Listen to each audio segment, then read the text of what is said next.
Hello students, welcome back to my channel kingdom of physics. पिछले class में हम लोग पढ़ रहे थे टाइप्स ऑफ वेक्टर। आज हम उसी को प्रोसीड करेंगे, फर्दर टाइप्स ऑफ वेक्टर। तो यहाँ पे हम पढ़ रहे थे टाइप्स ऑफ वेक्टर में हमने पढ़ा अभी तक equal vector, opposite vector and so more. Now I will study about the orthogonal vector. What is orthogonal vector? Three perpendicular vector. Perpendicular means mutually perpendicular. Mutually perpendicular मतलब किसी भी दो vector के बीच का एंगल कितना हो, 90 डिग्री हो। तो म्यूचुअली परपेंडिकुलर वेक्टर, जैसे म्यूचुअली परपेंडिकुलर मतलब कि किसी भी दो वेक्टर के बीच का एंगल कितना होना चाहिए, 90 डिग्री। म्यूचुअली परपेंडिकुलर मतलब किसी भी दो के बीच का एंगल 90 डिग्री। तब उस वेक्टर को हम क्या कहेंगे, ऑर्थोगोनल वेक्टर। तो म्यूचुअली परपेंडिकुलर वेक्टर जितने वेक्टर हैं उसको हम क्या कहेंगे, ऑर्थोगोनल वेक्टर कहेंगे।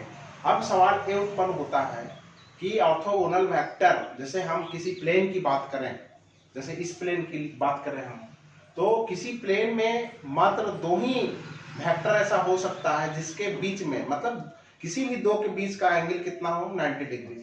थोड़ा इसको हम समझेंगे। जैसे ये प्लेन है, तो ये प्लेन में हम कहें कि दो नहीं तीन वेक्टर होगा जो म्यूचुअली परपेंडिकुलर होगा। तो यहाँ देख लीजिए, मान लिया ऐसे है, ये दोनों के बीच का एंगल है 90 डिग्री, ये दोनों के बीच का भी एंगल 90 डिग्री है, लेकिन इसके और इसके बीच का एंगल कितना है, 180 डिग्री है।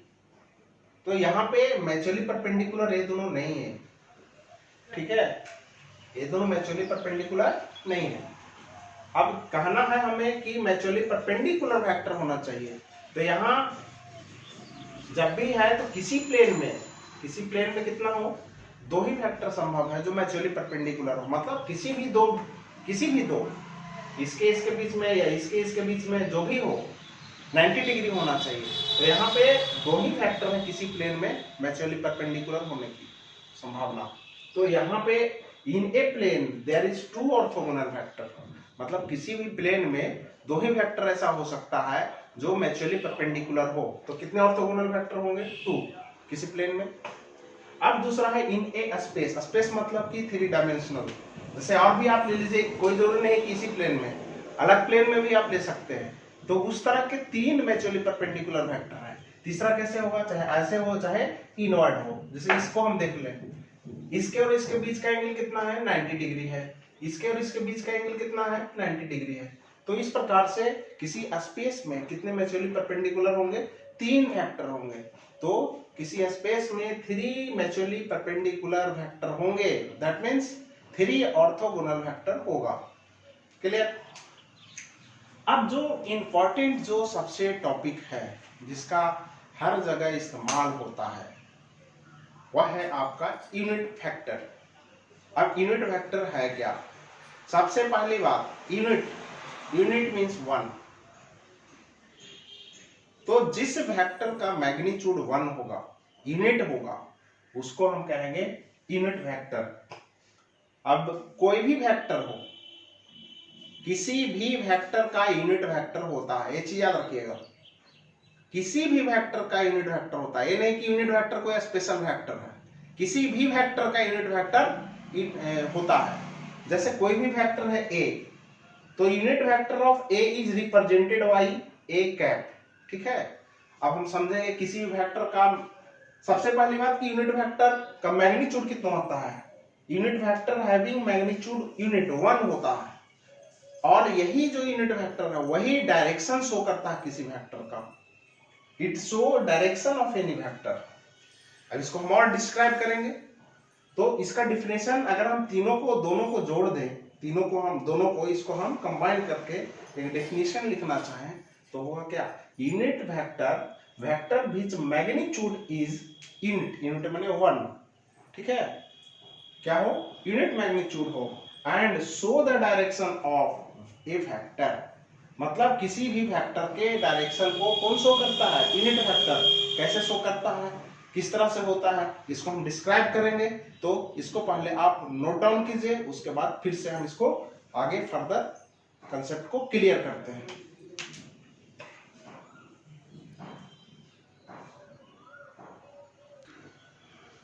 यहां पे एक वेक्टर है ए, कितने के बराबर है? 2 न्यूटन ईस्ट। ईस्ट है आपका डायरेक्शन, 2 न्यूटन है मैग्नीट्यूड। मैग्नीट्यूड कितना है? 2 न्यूटन है, ठीक है। और ईस्ट क्या है? डायरेक्शन है। अब यहाँ पे मैग्नीट्यूड, किसी भी वेक्टर ए के मैग्नीट्यूड को हम कैसे रिप्रेजेंट करते हैं? तो इस तरह से मॉड ए या ए सिर्फ लिखते हैं, क्लियर है। तो हमने मॉड ए लिखा, मैग्नीट्यूड है। और डायरेक्शन के लिए हम क्या करते हैं? हम यूनिट वेक्टर का इस्तेमाल करते हैं। हम और क्लियर करेंगे इसको। तो अगर इस तरह से हम अगर देखें कि किसी भी वेक्टर के डायरेक्शन को, अब डायरेक्शन किस तरह से शो करता है वो मैं बताऊंगा। तो किसी वेक्टर को हम लिखने के लिए क्या करते हैं कि किसी वेक्टर को लिखने के लिए हम उसके मैग्नीट्यूड को लिखते हैं और उसमें मल्टीप्लाई किसको करते हैं? यूनिट वेक्टर से, क्लियर है। तो यहाँ पे जैसे देखिए मैग्नीट्यूड है और ईस्ट डायरेक्शन है, तो हम डायरेक्शन के लिए क्या करते हैं? यूनिट वेक्टर को मल्टीप्लाई करते हैं। यह है जो डायरेक्शन को शो करता है, अरे मैग्नीट्यूड को। तो किसी भी वेक्टर का जो मैग्नीट्यूड है उसमें हम अगर यूनिट वेक्टर से मल्टीप्लाई कर दें तो वो कितने के बराबर हो जाएगा? वेक्टर के बराबर, उस वेक्टर के बराबर। इसको आप राइट डाउन कर लीजिए।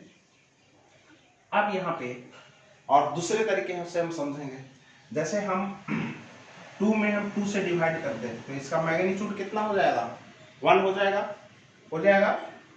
अब देख लीजिए, किसी भी वेक्टर में हम इसके मैग्नीट्यूड से डिवाइड कर दें तो इसका मैग्नीट्यूड कितना हो जाएगा?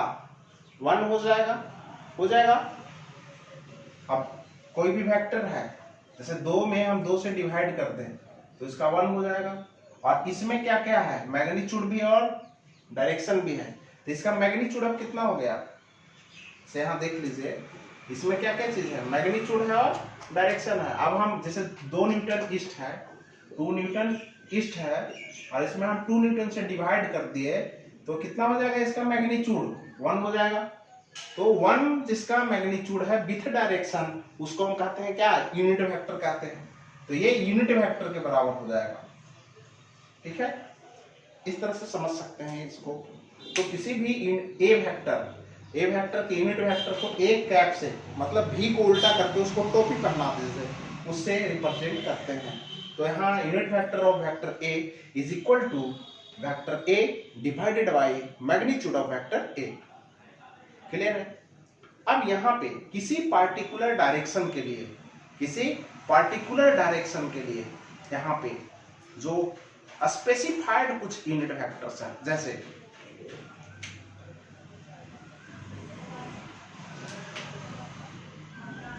एक्स एक्सिस के अलोंग जो यूनिट वेक्टर है उसको हम आई कैप से रिप्रेजेंट करते हैं, आई कैप। और जो बाई एक्सिस के अलोंग जो यूनिट वेक्टर है उसको हम जे कैप से रिप्रेजेंट करते हैं, ठीक है। इसको हम और डिस्क्राइब करेंगे। Unit vector along x axis is represented by I cap, ठीक है।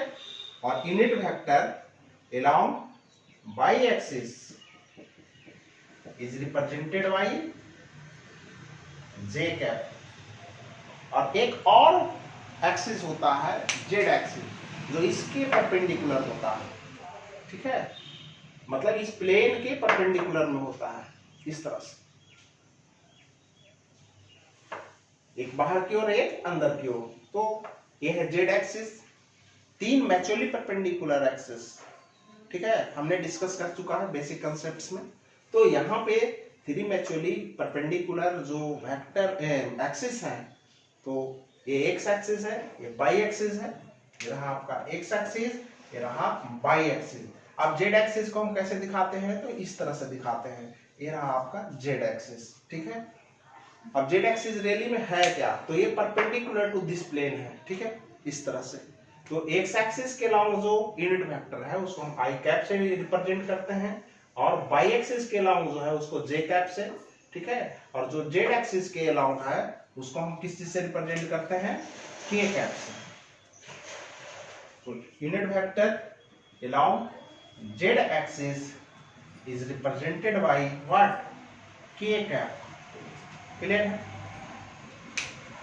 सुन में आई बात।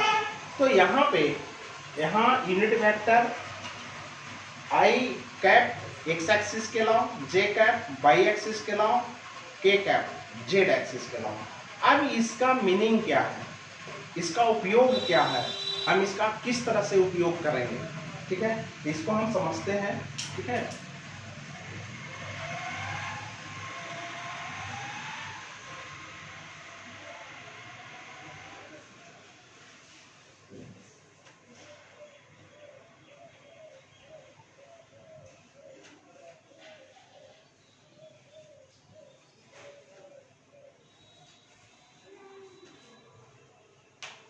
अब यहाँ पे हम दो चीज हम लोगों ने सीखा अभी कि किसी भी वेक्टर ए को लिखने के लिए ए का मैग्नीट्यूड इनटू ए का यूनिट वेक्टर। दूसरा चीज ये कि किसी भी वेक्टर का unit vector vector divided by vector का मैग्नीट्यूड, इसी को है, इसको इधर ले आए तो ये एक कैप हो जाएगा। तो यहाँ पे हम इसका इस्तेमाल करना चाहते हैं, जैसे कि कोई भी वेक्टर ए है, ए इक्वल टू है 2 न्यूटन ईस्ट। तो यहाँ पे मैग्नीट्यूड कितना है ए का, ए का मैग्नीट्यूड है 2 न्यूटन, 2 न्यूटन है। अब यहाँ पे ए का मैग्नीट्यूड है 2 न्यूटन और डायरेक्शन क्या है, ईस्ट है, डायरेक्शन ईस्ट है। ईस्ट नहीं लिखिए, यहाँ पे लिख दीजिए आप along एक्स एक्सिस, मतलब ये एक्स एक्सिस के along है। ठीक है, तो यहाँ पे एक्स एक्सिस के along है कौन वेक्टर, वेक्टर ए कोई वेक्टर है जो एक्स एक्सिस के along है। तो सबसे पहले इसको हम क्या लिखते हैं, ए का मैग्नीट्यूड इंटू ए का यूनिट वेक्टर। देखिए ये इसी को लिखे है ना। अब ए का यूनिट वेक्टर कितना है, मैग्नीट्यूड कितना है, 2 न्यूटन है 2 न्यूटन, और यूनिट वेक्टर है। ठीक है, यूनिट वेक्टर ही डायरेक्शन को शो करता है। अब देखिए 2 न्यूटन तो हम लिख दिए। अब ये वेक्टर है किसके अलाउंग, एक्स एक्सिस के अलाउंग है, और हमने अभी बताया कि एक्स एक्सिस के अलाउंग जो यूनिट वेक्टर है उसको हम आई कैप से रिप्रेजेंट करते हैं। तो ये जो ए कैप है वो कुछ नहीं है, वो आई कैप ही है। यहाँ पे ए कैप और आई कैप क्या है, एक ही है। मतलब जो ए है, जो यूनिट वेक्टर जो है वह एक्स एक्सिस के अलाउंग को शो कर रहा है, तो उसके जगह पे हम क्या लिख दिए, आई कैप लिख दिए। तो इसको हम लिख सकते हैं A vector equal to 2 newton I. Clear है। अब एक और एग्जांपल देखिए,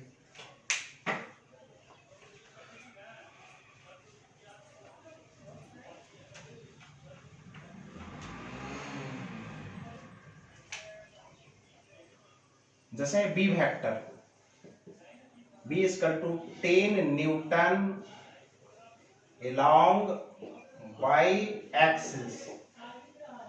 अब यहाँ पे बी वेक्टर को हम कैसे लिखेंगे, देखिए यहाँ पे बी वेक्टर को हम लिखेंगे बी का मैग्नीट्यूड इंटू बी का यूनिट वेक्टर। ठीक है, अब बी का मैग्नीट्यूड कितना है, 10 न्यूटन है। ठीक है, तो मैग्नीट्यूड लिख दीजिए 10 न्यूटन, और along x axis unit vector क्या है, यूनिट वेक्टर डायरेक्शन को शो करता है। अलोंग एक बाई एक्सिस क्या है, ये अलोंग बाई एक्सिस, और बाई एक्सिस जैसे कि हम मैग्नीट्यूड को तो लिख दिए, अब इसका क्या लिखना है, यूनिट वेक्टर को लिखना है। यूनिट वेक्टर ये जो है, ठीक है, बी कैप वो किसके अलोंग है, बाई एक्सिस के अलोंग है। तो हम बी कैप न लिख करके हम यहाँ पे क्या लिखेंगे, जे कैप। क्लियर है। उसी प्रकार के अगर कोई भी वेक्टर सी है जो आपका है 5 न्यूटन अलोंग जेड एक्सिस, तो हम इसको कैसे लिखेंगे, 5 न्यूटन के कैप। यहाँ पे जेड एक्सिस के अलोंग यूनिट वेक्टर कितना होता है, के कैप होता है। तो इस तरह से हम किसी भी particular direct X axis, Y axis और जेड एक्सिस के लॉन्ग है तब तो हम आसानी से लिख दिए। अब कोई वेक्टर किसी एंगल पे है, जैसे एक्स एक्सिस के साथ अल्फा एंगल पे है, तब उसको हम कैसे लिखेंगे? तो इसको देखिए आप,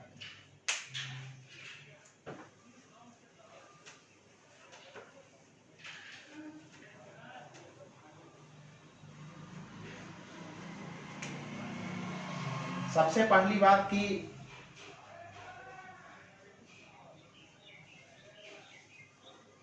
कोई भी वेक्टर अल्फा एंगल बना रहा है किसके साथ? एक्स एक्सिस के साथ। एक्स एक्सिस के साथ कितना एंगल बना रहा है? अल्फा। ये ए वेक्टर है, तब ना तो एक्स एक्सिस के लॉन्ग है ना ही वाई एक्सिस के लॉन्ग है। तब हम फर्दर पढ़ेंगे इसके बारे में कंपोनेंट, ठीक है? फिर ट्रायंगल्स ला पढ़ेंगे, उसके बाद हम इसके बारे में पढ़ेंगे कि हम इसको कैसे लिख पाते हैं आई और जे के फॉर्म में। ऐसे मैं इसको अभी डिस्कस नहीं करना चाहूंगा क्योंकि ये कॉम्प्लिकेशन है, इसमें आगे फर्दर जो डेरिवेशन है उस पर आधारित है। तो सिंपल जो रहेगा एक्स एक्सिस के लॉन्ग, वाई एक्सिस के लॉन्ग, तो उसको हम सिंपली लिख देंगे, ठीक है? अब इसको लिखने के लिए मैं लिख देता हूं ए कॉस अल्फा आई प्लस ए साइन अल्फा जे, इतना होगा। लेकिन इसके लिए चिंतित ना हो, ये अभी नहीं पढ़ना है, थोड़ा देर के बाद हम इसको डिस्कस करेंगे जब टॉपिक आएगा कंपोनेंट ऑफ वेक्टर या ट्रायंगल्स लॉ, तब उसमें क्लियर होगा ये सब, ठीक है? तो लेकिन मैं बता दिया कि जब सिंपल नहीं रहे, एक्स एक्सिस के लॉन्ग वाई एक्सिस के लॉन्ग रहे, तब तो हम सीधा लिख देते थे, अभी बताया हमने जैसे। लेकिन जब किसी एंगल पे रहे, पार्टिकुलर एंगल पे एक्स एक्सिस के साथ, तो उस वेक्टर को हम कैसे लिखते हैं? तो अब हम फर्दर जो टॉपिक है वो है आपका पोजीशन वेक्टर। पोजीशन वेक्टर पे हम थोड़ा फोकस करेंगे।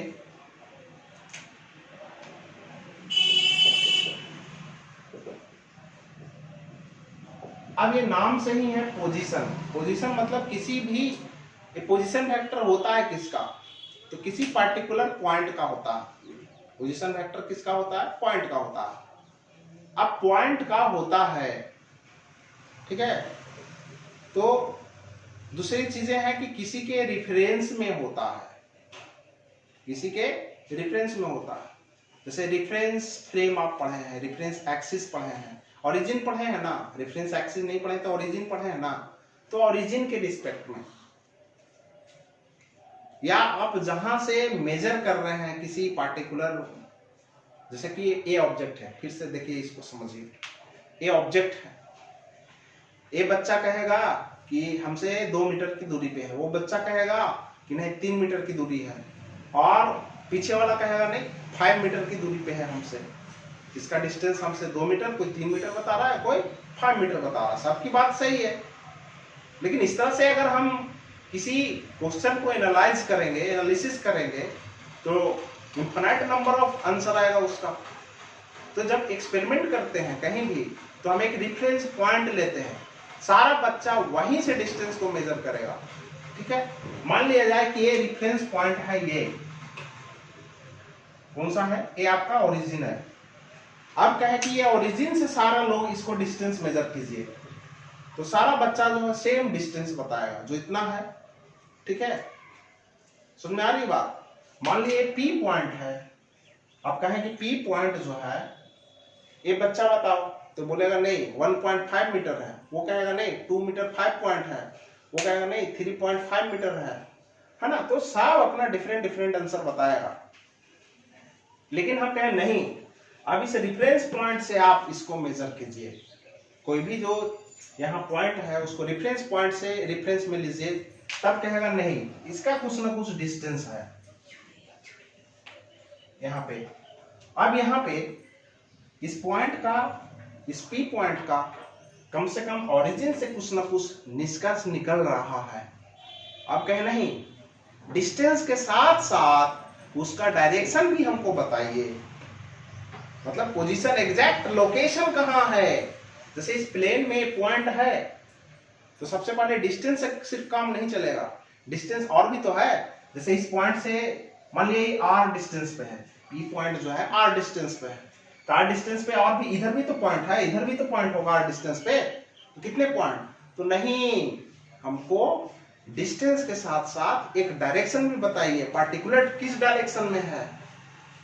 तो जब आपका किसी पॉइंट का एग्जैक्ट लोकेशन पता हो जाए कि किस पॉइंट पे किस प्लेन में है, कहां पे सिचुएटेड है, जिससे हम पूरी तरह से किसी पॉइंट का लोकेशन शो कर सके, पूरी तरह से पता कर सके कि ये पॉइंट है कहां एग्जैक्ट, तब हम जो वेक्टर उस पॉइंट को एग्जैक्ट लोकेशन बताता है, ठीक है, एग्जैक्ट लोकेशन बताता है कि वो पॉइंट कहां है, तब उस वेक्टर को हम कहते हैं पोजीशन वेक्टर। पोजीशन मतलब ही हो गया एग्जैक्ट लोकेशन शो करने वाला vector. The vector which show position of any vector, position कहते हैं मतलब एग्जैक्ट लोकेशन बताने वाला वेक्टर।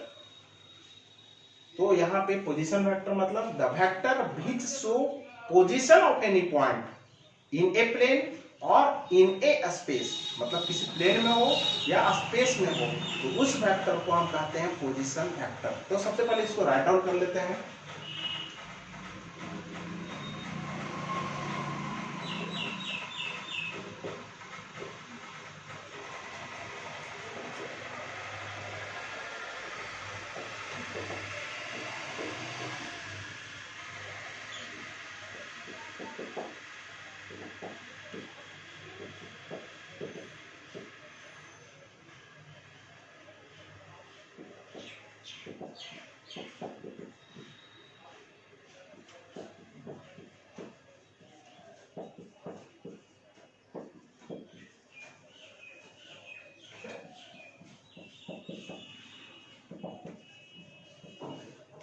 और पोजीशन वेक्टर को हम जनरली r से रिप्रेजेंट करते हैं। अब वेक्टर है तो उसके हम एक एरो पार्ट देंगे ओवर द हेड,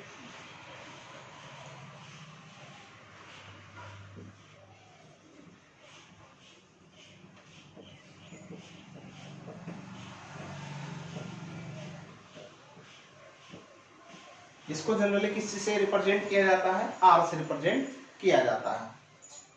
अब यहाँ पे ये एक्स एक्सिस है, ये वाई एक्सिस है, ये ओरिजिन है, किसी भी पॉइंट P का पोजीशन वेक्टर क्या है, r है। समझ में आ रही है बात। यहाँ पॉइंट कहने का मतलब आप समझ सकते हैं, फिजिक्स में कोई पॉइंट भी हो सकता है, कोई ऑब्जेक्ट भी हो सकता है, ठीक है। तो ऑब्जेक्ट के किसी पॉइंट का पोजीशन वेक्टर होगा। जैसे कोई ऑब्जेक्ट है, ठीक है, ये ऑब्जेक्ट है रखा हुआ, तो इसका पोजीशन वेक्टर मतलब क्या, ऑब्जेक्ट में जो कोई पॉइंट है, हो सकता है ऑब्जेक्ट के इनसाइड हो या आउटसाइड हो, आउटसाइड भी हो सकता है, ठीक है।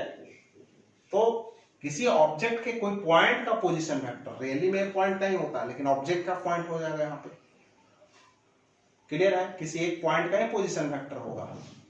अब यहाँ पे देखा जाए कि ये एक्स एक्सिस है, ये वाई एक्सिस है, ठीक है, और एक पॉइंट P है, मतलब इस प्लेन में है, एक्स वाई प्लेन में हम पोजीशन वेक्टर की बात कर रहे हैं। तो P पॉइंट का कुछ ना कुछ कोऑर्डिनेट तो होगा। मान लिया जाए कि P पॉइंट का जो कोऑर्डिनेट है वो x है और y है, क्या है, x है और y है, और r इसका पोजीशन वेक्टर है, तो हम r को लिखते हैं xi प्लस yj, ठीक है, xi प्लस yj। अगर कोई भी पॉइंट का पोजीशन वेक्टर, मान लिया ये पॉइंट का पोजीशन वेक्टर है क्या, xi प्लस yj, इसका मतलब ही एग्जैक्ट क्लियर हो गया कि इस पॉइंट का x कोऑर्डिनेट x है और y कोऑर्डिनेट कितना है, y है। मान लिया जाए कि कोई वेक्टर पोजीशन वेक्टर है आपका r is equal to 2i plus 3j, तो इसका मतलब क्या हुआ, x कोऑर्डिनेट कितना है, 2 है, y कोऑर्डिनेट कितना है, 3 है, क्लियर है। तो पोजीशन वेक्टर से, तो पोजीशन वेक्टर है क्या, किसी वेक्टर का होता है जो किसी पॉइंट का होता है जो एग्जैक्ट लोकेशन बताता है कि वो पॉइंट है कहाँ। तो ये हुआ एक्स वाई प्लेन में, ठीक है।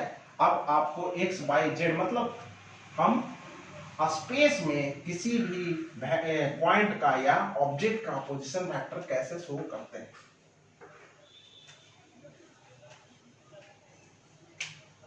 तो मान लिया जाए हम कैसे बनाए थे जेड एक्सिस जी, इस तरह से।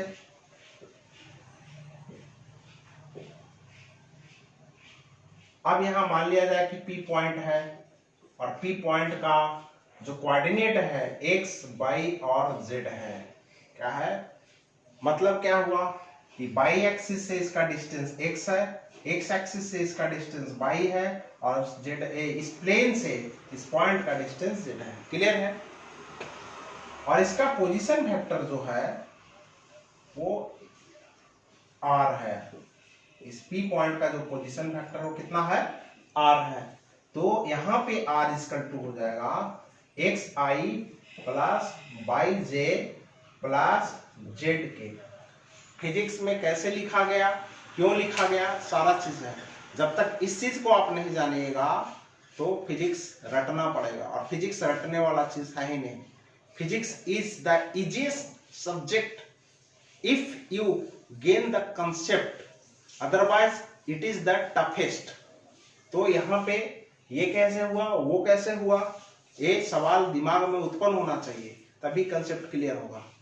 अभी मैंने जस्ट लिखा है, इसके बाद जब मैं कंपोनेंट बताऊंगा और भी फर्दर डेरिवेशन बताएंगे, तब ये सब पूरी तरह से क्लियर हो जाएगा कि किसी भी पॉइंट का पोजीशन वेक्टर कैसे निकालते हैं, इसको और कैसे दूसरे तरह से रिलेट कैसे करते हैं, सब धीरे धीरे क्लियर हो जाएगा। तो घबराने की बात नहीं है। अब हम नेक्स्ट टॉपिक बताएंगे, इस पे आधारित किसी भी दो वेक्टर का जो रिजल्ट होता है वो कैसे होगा।